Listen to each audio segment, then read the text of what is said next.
在新闻来关心全世界焦点，这是美国总统大选投票，各州投票所关节停止投票的时间拢无相同，包括乔治亚州在内有6个州上早结束，即马已经开始咧开票。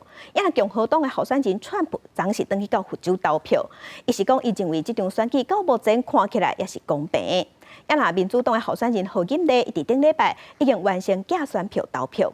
另外，伫投票日当天，美国联邦调查局嘛有接到一寡线报，有几若件那亲像是对洛西亚内的假炸弹的威胁。共和党候选人川普伫咧佛罗里达州投票，当局出动大批警力维安。川普出现迄人阵，至少15位警察警戒。Make sure there's no cheating, right? 川普讲伊正伫咧等投票的结果，共和党人的表现正强势。Of course, there'll be no violence. My supporters are not violent people. Didn't concede the election in 2020 when you lost. They're concerned that if you lost this election, you wouldn't concede again. What do you say to those people? I think they're crazy. If I lose an election, if it's a fair election, I'd be the first one to acknowledge it.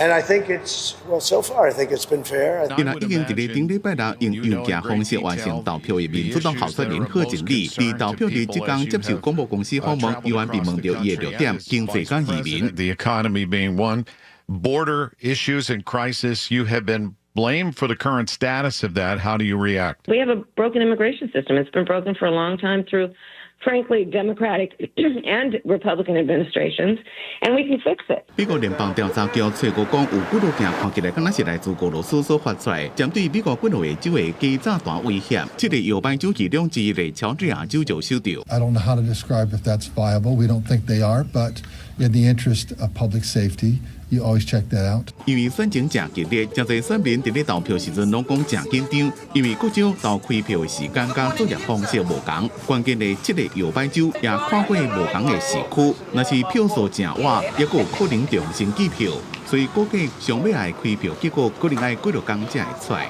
公司新闻吴文玲报道。